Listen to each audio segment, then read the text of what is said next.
to another episode of Swamp Stories for this.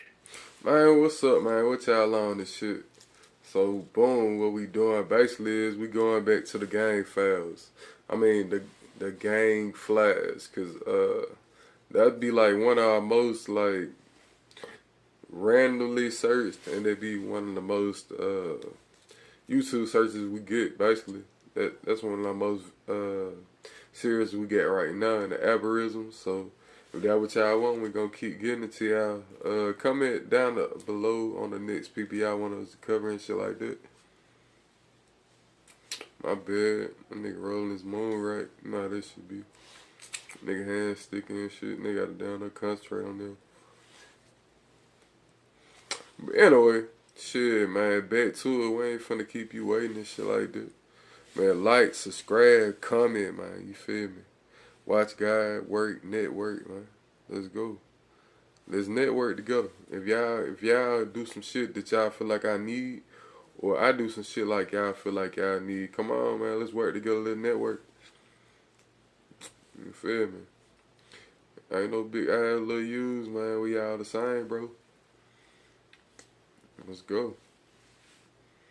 This episode, we cover an important story that many people don't know about. But before we get into it, make sure to leave a like and subscribe if you're new. You can also follow the Instagram page as well. So let's get into it. The story begins in the 1950s. At this time, Chicago was the fastest growing city in America. The city had opened thousands of factories all over. Shout out to my family that live in Chicago. You feel me? Like, I'm from the South, so you feel me? You know how that shit go. Like, a lot of people from up north migrate to the South and shit like that. But shout out to my family that live in Chicago. You feel me? Well, shout out to my family that live on North Period and shit like that. Let's get back into the video. Manufacturing, printing, steel, meatpacking, cattle, and so much more. Hundreds of thousands of tough blue-collar jobs opened up, and that meant that just as many immigrants came to Chicago. They mostly came from Poland, Puerto Rico, Mexico, and the Dominican Republic. So because these families came over with nothing, they moved into Chicago's roughest neighborhoods. And for this video, we focus on the city's northwest side. By 1960, the northwest side was one of the most diverse neighborhoods in Chicago. It was pretty evenly divided between Eastern Europeans and Latin Americans, both having the same tough blue-collar jobs. All these families wanted was to earn a living. That'd be crazy though. Why you think like white people could coexist with like Latino people? Cause they ain't really mingling. I ain't gonna lie, 'cause like I ain't really grow up in a neighborhood with no white people, and I'm from like the South and shit like that. But I'm also from the South. But so like.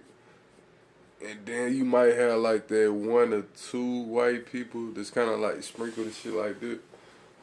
Why y'all think that is though? Why you think like they could coexist and mingle and really? I don't know, cause I don't know if it's like racial tension with them and that. Cause I ain't really speaking on it. We're gonna see them. And have their children eventually go to college. Well, early on, the area didn't have any underground activities whatsoever. And that takes us down Division Street. Just east of West Town, you have a housing project called the Cabrini Green. And starting in 1961, a group called the Disciples started controlling the project. From there, the Disciples started to spread all over the north side. By 1966, most of the north side was controlled by the Disciples. They were the coolest thing going. Fearless, tough, and getting money in unorthodox ways. That's the north side, so you might be wondering what this has to do with the northwest. Well, in 1965, the city combined the north and northwest side into one school district. This meant that all the kids from the Cabrini Green began attending Wells High School in the West Town area. Over the next few years, the kids from the Cabrini Green began influencing the kids from the northwest. The concept of the Disciples was brand new to them, and at the time, it was a brotherhood that all the cool kids wanted to be a part of. So the Northwest teenagers wanted to join in. We want to be disciples too. At this time, the Latin Kings had already been in existence, located in the Humboldt Park area. But the Kings had already... They probably ain't take that too kindly. Cause I know like one part of the people nation, one part of the folk nation and shit like that. So I know they probably ain't take that too well. Ooh. And then they probably really took it very seriously, cause you know, like I'm gonna just say, like outside of like the black race, like other races really take this sticking together shit like very personal. So they probably really felt like overly some type of way, and it's probably why to this day they feel overly some type of way towards that group of individuals, like type shit. Already been around for over a decade, so they weren't the coolest thing going anymore. So in late 1966, the Northwest students officially asked the Cabrini Green students if they could join the Disciples. At first, the answer was no, but after second thought, the Disciples figured that expansion wasn't a bad idea. So they granted them rights to start their own section of Disciples, the Latin Disciples. They agreed to establish themselves on the corner of Rockwell and Potomac, because that's where a young man named Albert Hernandez lived. Albert was the main person who put everything in order. He was truly a natural-born leader, and he set the trend for other disciples to form in the Northwest. Pause. This moon rock got me hot in the motherfucker. Shout out to Corrupt. That's the first nigga I ever heard even name mentioned beside Moon Rock. Shit got me loaded. After him, the Bruce Lee Latin Disciples formed just 2 blocks down on the corner of Rockwell and Crystal. These guys were led by a young man named Pete Correa, also known as the Burner. Then lastly, a young man named Jose Cedeno, also known as Freckles, started the almighty Latin Disciples. All 3 of these Latin Disciple sections formed right in the heart of the King's territory. So naturally, the Kings felt disrespected and started an instant rivalry. However, at this time, things were not that serious. Everyone involved were teenagers, so the farthest it got was a scuffle here and there. The 2 sides truly respected each other, especially given that all their families had just come from different countries to start new, meaning that they See, that's commendable though. That they ain't let that bullshit get between them like that on a serious note. Well, I'ma say in the beginning, cause you know how that shit go out and how that shit turn out. But I feel like that's commendable and that's respectable. That you don't let bullshit get in the way. And I feel like that should be a lesson to everybody. Don't let bullshit get in the way. Don't let ego get in the way. Because a lot of time, like, people die because of ego tripping and shit like that. And I really feel like that shit don't even be worth it. Like, if you just sit back and think about it, like, the only thing that really matters is success, money, and what you attain in life and shit like that. And then like really violence as I get older, like I'm really kind of more understanding that violence really kind of take away from the money. And then for you to be a violent nigga all your life, you gotta be on some like I don't really give no fuck about nothing type shit. And I feel like, man, you need to find some love or something, a little somewhere, man. But we gonna get back into it. We ain't gonna get deep like that, man. But you know I be getting deep with y'all, but we ain't gonna get deep like that though. We gonna get deep. Could all relate to each other's situation and often helped each other out when need be. The Chicago Blizzard. On January 26th and 27th of 1967, a massive blizzard ripped through Chicago. 15 degrees, 53-mile-per-hour winds, and 23 inches of snow. The storm destroyed many roofs, decks, and cars throughout the city. So together, the Latin Kings and Latin Disciples shoveled the snow away to get the neighborhood back going. They helped each other out, and this was a true sign of how respectful the early rivalry was. Open recruitment. In 1968, Albert Hernandez wanted to expand as big as he could. So to do this, he began recruiting members of all backgrounds. Dozens of German, Mexican, and Polish residents joined the previously Puerto Rican Latin Disciples. So by 1969, there were over 300 Latin Disciples. Damn. Albert Hernandez was running the Latin Disciples to be the biggest group in all of Chicago. He was even known to study dictators to learn how to dominate a society. And one of the qualities he learned is charisma. You need people to like you. So with this, he started making friends outside of the Disciples. In 1970, he built a tight relationship with the Spanish Cobras, located in the Bridgeport homes on the south side. This relationship will later be relevant, but for now, we head to 1972. At this point, the Disciples and Kings are not seeing eye to eye. Over the past few years, there were several incidents, but no one fell victim on either side. But unfortunately, unfortunately, that would change. January 18th, 1972. A few Polish Latin disciples are hanging out on the corner of Rockwell and Potomac. That's when a group of Latin kings walk down to the corner. They start pestering the disciples and try to kick them off their corner. While in his mom's house on the corner, Albert hears all the commotion outside, so he See, like, and this will lead to bullshit though, cause you gotta look at it. You gotta look how powerful that was. You get Polish, you get Black Americans, you get Latin Americans, some Latin immigrants too though, some Polish immigrants, and you get this powerful thing where everybody really kind of what the Black Panthers turned into before they get destroyed by drugs and shit like that. When they were saying like, you feel me, all power, you hear me, like that type shit. But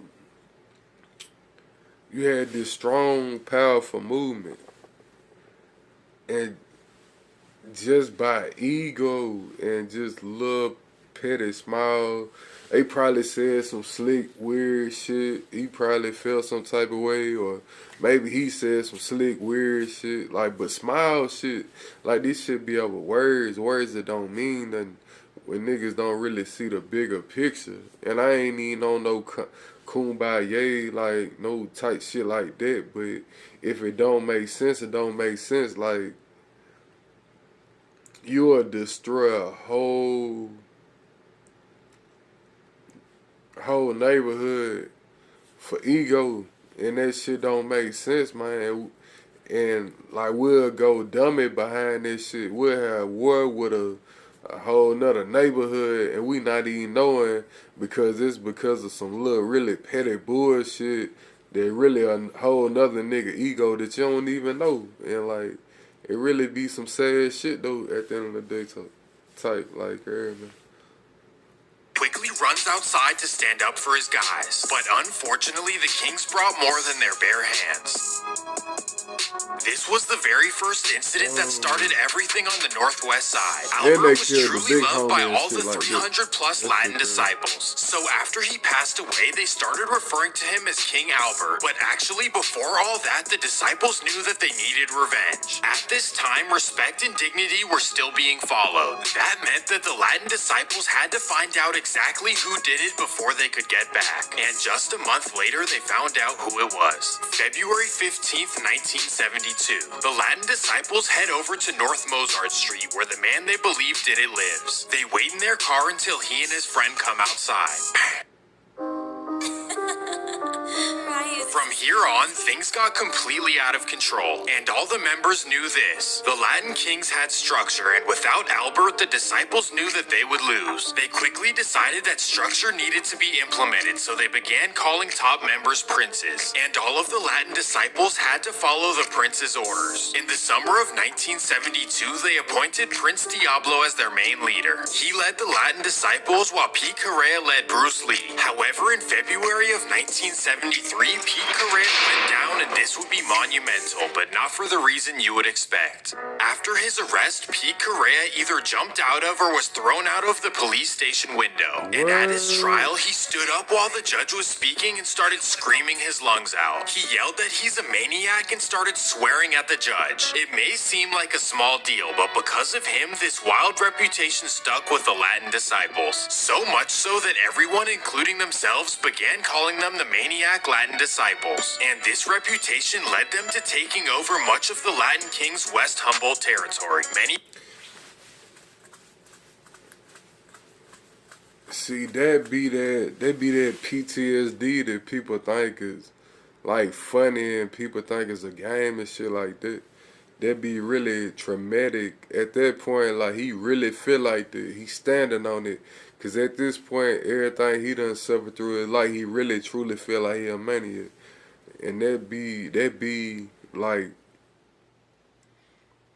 that be the psychiatry. I ain't gonna say psychiatry, but that be like, man, really just a lot of, I'ma just plainly simple. It really just be like some PTSD type, shock type war. Cause when you in that lifestyle, like, and you really like violence, cause it kind of fuck you up a little bit. Like, it really depend on your character. your character is really gonna describe you, cause you either gonna really be like a hustler, you gonna be like a nigga to get a lot of hoes, you gonna be a serial killer, or you gonna be like a little bit of everything, like you feel me, tricks of the trade type shit. So it kind of fuck you up a little bit, and every department kind of fuck you up in every department type shit. Cause no matter what you good at, everybody want to be the balanced nigga that's good at everything. But like you feel me, sometimes you're not good at everything, but you want to be though. So you feel me, like, get ugly out here, man. You will argue whether this is true or not, but by documented accounts, the disciples took over the Kings during the mid-1970s. And by this time, the entire city of Chicago was out of control. The former blue-collar, hard-working areas were now some of the most dangerous streets you can imagine. In 1965, the city had a homicide rate of 11.5 per 100,000. And 8 years later, in 1973, it had more... Nigga. I ain't gonna lie, okay, they talking about these Chicago numbers crazy now. Nigga, did you just hear what they said? Like, nigga, 26.1 thousand. That's like genocide. That's truly genocide. Nigga, 26,000 people murdered, nigga. In a span of a year. That's genocide. But like a nigga mind be so fucked up, a nigga just be trying to up the score. A nigga don't even be thinking about this type shit. Like, you feel me? And then it's so fucked up, like, you feel me? It's shit right now that you dig. Like, man, this shit crazy, dog. Like, that's really genocide. That's truly genocide. Like, do we hate each other that much? Like, that much? Like, we hate each other that much? Like that much? Like, I ain't gonna lie, that ain't all some serious shit. 26K? Like, that's like some niggas get killed for stepping on a nigga's shoe type shit.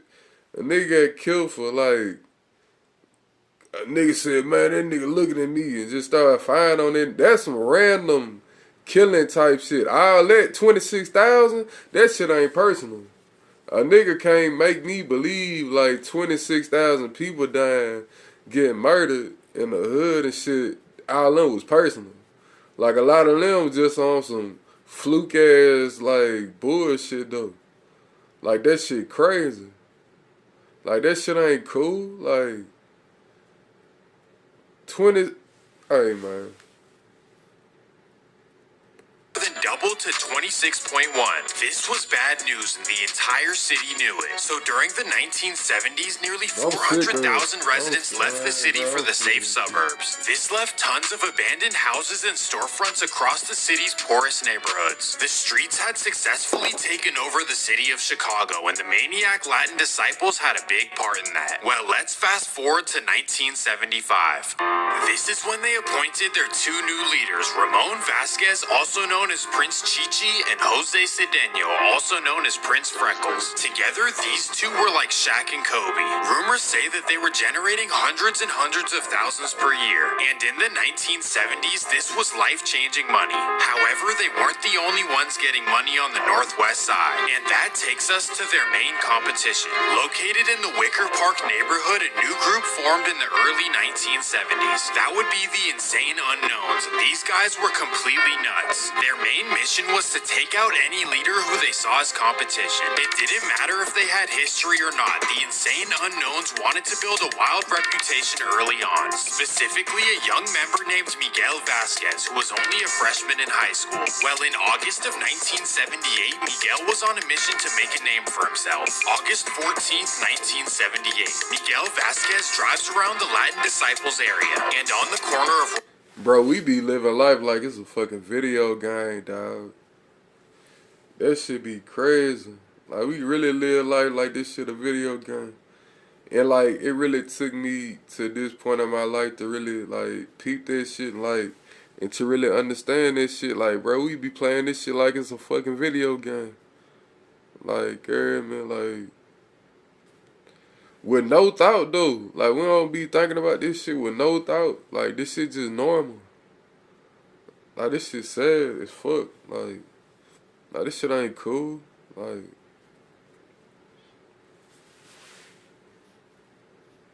Rockwell and Potomac, he spots a valuable man, Prince Chi-Chi, the leader of the Maniacs. So Miguel walks up to him, and without hesitation, this incident shook up the Maniac Latin disciples. This was their second leader gone, both in the exact same location. Except this time, nobody knew what this was about. At first, they thought that it was the Latin Kings, but they straight up denied doing it. None of this made any sense. That was until Miguel was caught by Chicago PD. In his court case, it was discovered that Miguel was a young member of the Insane Unknowns. And instantly, this sparked a new rivalry. The Maniac Latin disciples versus the Insane Unknowns. Well, somehow Miguel was only sentenced to 4 years for this. During these 4 years, in order to commemorate Prince Chi-Chi, they appointed his best friend Fernando Zayas as the leader. He became known as Prince Fernie, and all he cared about was Miguel Vasquez. He even got a big R.I.P. Chi-Chi tattoo on his hand. That may seem typical today, but in 1978, a hand tattoo was unheard of. Well, Fernie knew that he needed to wait 4 years, but he was patient. And that takes us to 1983. Miguel Vasquez gets out of juvenile detention and word spreads around Northwest Chicago. The first weekend of his release, the Insane... and y'all know why he know all this shit? Cause niggas be snitching, niggas be talking. This the only reason why this nigga can even document and say this story in detail, how he telling the detail. Because your gang will tell on you, like like with no malice in their heart. They would tell on you, like like this been going on. This ain't no new shit. Like I feel like it's just getting worse and worse. But shit, like they would tell on you, like this shit is not a game. The only reason why he can do these documentaries so well and so good is because niggas run their motherfucking mouth too much. Like niggas be telling, like they be telling, like how he know. Detail for detail, how he set this murder up, how he killed dude, how he waited on dude, because people gave the police information.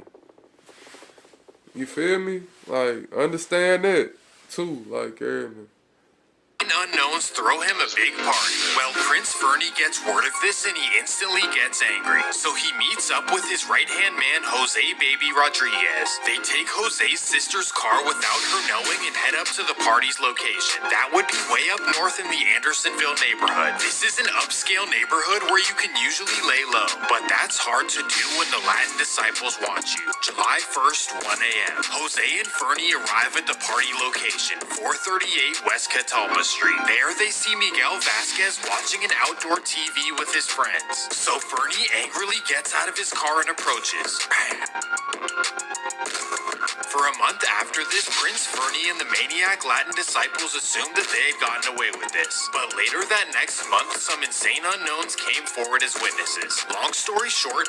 You understand, like I just said before he said it. And then it's crazy because his own gang didn't tell on him. The ops told on him. He shot the ops, and the ops that was there told on him. You feel me? Do you understand? Like, do you understand this? Like, your people would tell on you. The ops would tell on you. Like, I know this from personal experience. Like, this is nothing that I'm sitting right here telling. I know this. Like, you feel me? Like people would tell on you, like gang, like all them tattoos, all that gang shit don't matter. Like you feel me? Niggas would tell on you. If you willing to do violence against another nigga, I know this from personal experience. Niggas would tell on you. Like I'm telling you, like make better decisions. Like think your process out. Make better decisions. The smart man survives. Don't be hot-headed and don't be stupid. Yeah, man. The smart man survives. The hot-headed nigga died. The hard nigga is the one that always die. Don't be hard. You feel me? But I can't even say that. Cause sometimes it be the quiet nigga beside the hard nigga that get shot. So watch your company too. Stay to yourself and watch your company. You dig? Prince Fernie got double life. However, this didn't stop him from continuing as a prince. In fact, it actually elevated his rank. From the moment he did what he did, he instantly gained eternal respect from all the Latin disciples. So they allowed him to run the organization from inside Stateville Correctional Facility. Prince Fernie made it his mission to expand as big as possible. As a result, the Latin disciples took over Bucktown, Hermosa, North Center, Gage Park, Irving Park, and Avondale. That was definitely a lot of information, but unfortunately it's only going to get more complicated. Let's jump ahead to 1987. If you remember at the beginning, the Latin disciples and Spanish Cobras were close allies, but this was a new generation and all the OGs were gone, both in Stateville and in cemeteries. The younger generations on both sides had zero care for any old truce or alliance. The Spanish Cobras versus the maniac Latin disciples. It all started at Wells High School, where the Cobras and disciples got into a scuffle, and from that moment it was all bad. This was the very first folk-on-folk rivalry in North and West Chicago, and this caused further divide.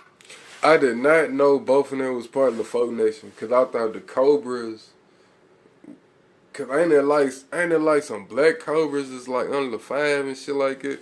Whole time I did not know that they were both the folks. That's crazy. But I didn't also know that they were before the GD and BD weren't either though. That's crazy.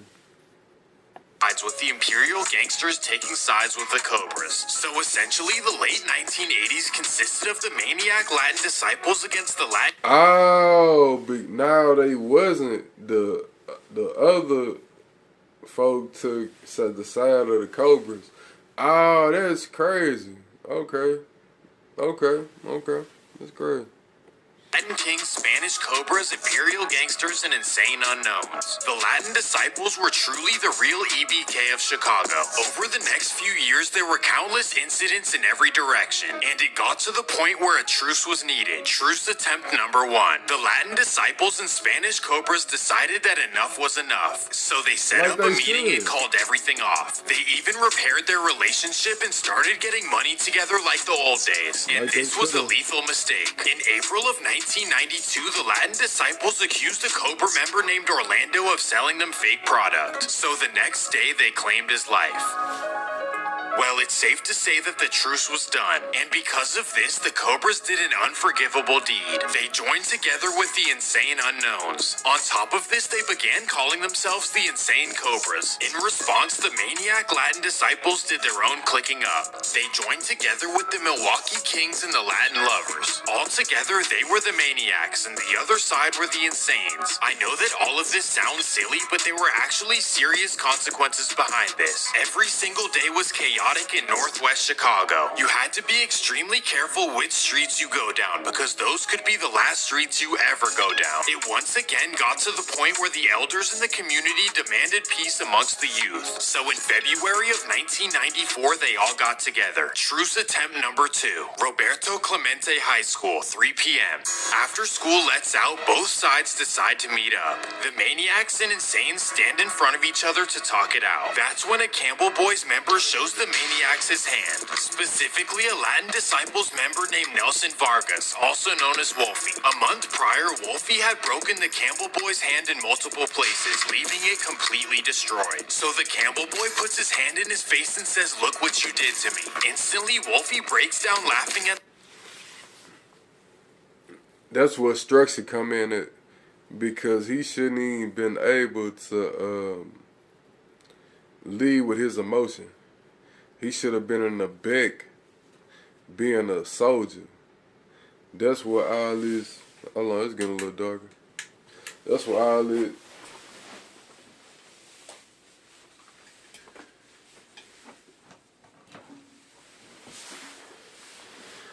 cause that's kind of like insubordination type shit. That's where the leadership should have been in place. He should have known not to even speak out of place type shit, because just not to eat shit on your hand or nothing like that, but at the end of the day, it's your hand versus 100 kids getting killed. Fuck your hand, like, you hear me, type shit. Like, shut the fuck up, you hear me? Like, not even saying it like that, but you feel me? Like, sometimes you gotta stand in your place when it's a truth. Sometimes you gotta know your position of play. And I feel like the leader, whoever was in charge of that, and whoever was leading it, should have kind of had gone ahead and stopped him at that exact moment when he made that mistake. The depressed Campbell member. So this takes him over the edge. He looks wolfy in his eyes, and bam. Everyone stood around in shock, but more so because they couldn't believe how disrespectful Wolfie was being. He really brought this upon himself for no reason. So of course, this broke the truce before it even started. After this, 1994 to 1999 were just as bad as any previous decade. But before we jump ahead, one incident stands out more than any other. May 21st, 1997. Four maniac Latin disciples are leaving a bar together in the Hermosa neighborhood. They walk down to George Street to get back to their car, but that's where a rival is waiting for them.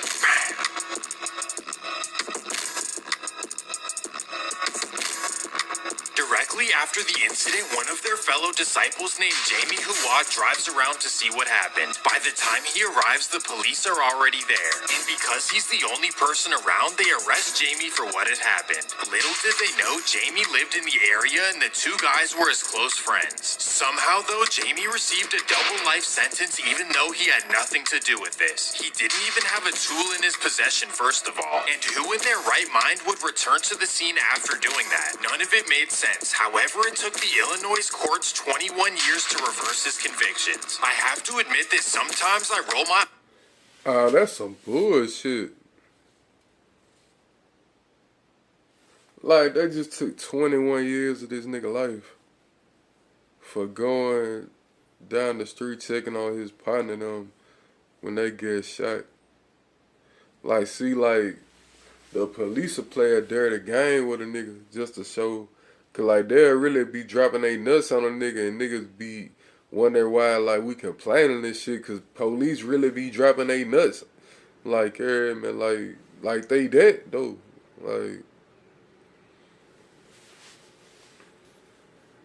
eyes when people say the system is stacked against them. But then I hear stories like this and realize that all of that is real. In some cases, trouble can be inescapable, especially when the system isn't playing fair. And that takes us to 1999, truce attempt number 3. In March of 1999, the Spanish Cobras and Maniac Latin Disciples decided that finally enough was enough. This rivalry needed to stop now, so they organized a meeting at the YMCA on North Lawndale Avenue. All of the maniacs and insanes show up as well. They all sit down in a circle in the gym. A discussion starts and the leaders agree once and for all that the rivalry is done. So the leaders all stand up and shake each other's hands to finally end this for good. Boom! That's when some guys kick down the door. Two maniac Latin disciples run inside the gym and begin screaming, "No peace, F the insanes and F the Cobras." So everyone on both sides start running.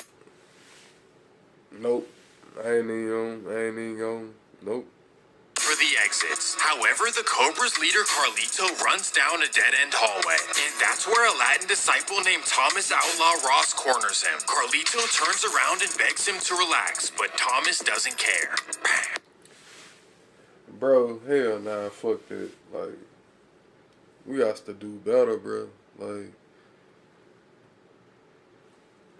that just ruined something that could have been beautiful. Like, dog, no.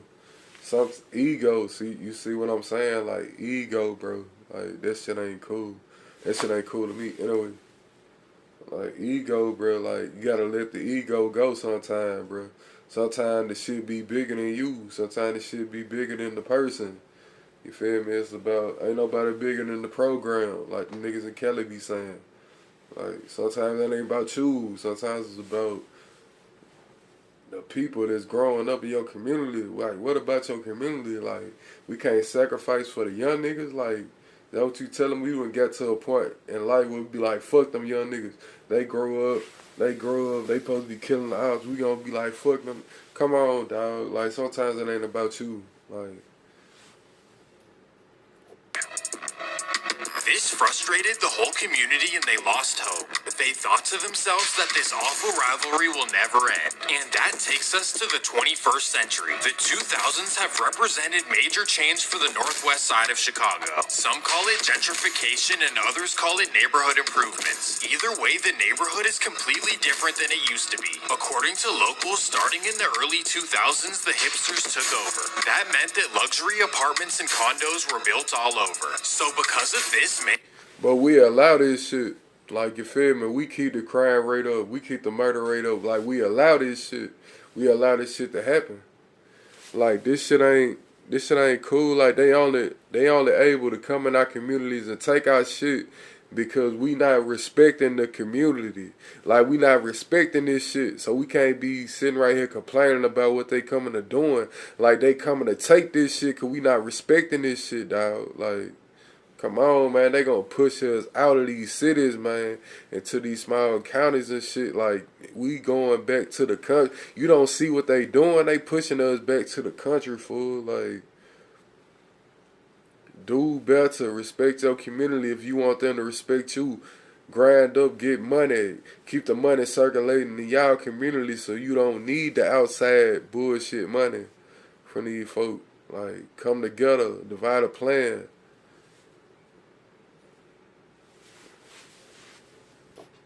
Many of the original families have moved out to lower-end suburbs like Cicero or Oak Park. Today, the neighborhood's demographics are 27% Latino, down from 60% in 1990. So it's safe to say that the Latin disciples and Spanish Cobras have less of a presence than they used to. However, as many families moved outside of Chicago, they brought their alliances with them. The Maniac Latin disciples have a strong presence in Wisconsin, Indiana, Texas, and Miami. In fact, in 2016, 26 Latin disciples went down in a Milwaukee indictment. But for now, let's focus on the current generation that's left in Chicago. Currently, the Maniac Latin disciples have at least 15 sections throughout Chicago, but none are more active than a section called Grand City.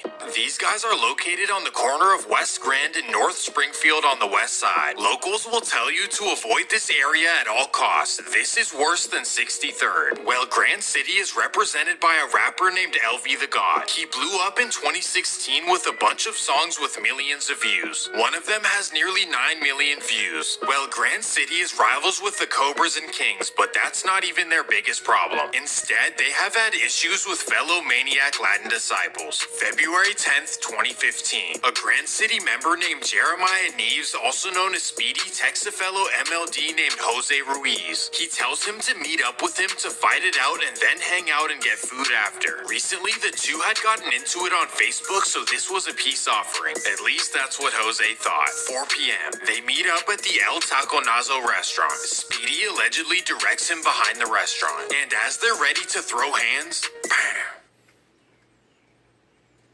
Speedy instantly went down for this, and LV the God would start a Free Speedy campaign. And eventually, all charges would be dropped after lack of witnesses. Chicago investigators had all the messages on Facebook and camera surveillance as well. However, they needed a witness and no one came forward. But after getting out, things wouldn't be all good for Speedy. So let me set the context. Located on the corner of Albany and School, there's a section called Pee Wee City, and these guys have a wild reputation. They also happen to be Maniac Latin disciples, but they are not fans of Speedy to say the least. And that takes us to September 22nd, 2020. Speedy and his girlfriend are at a bus stop on the 2500 block of North Maplewood. And that's when an alleged Pee-wee named Alexander Santander walks up to the two. He looks at Speedy and says, "What's up?" And before Speedy can even respond, bam!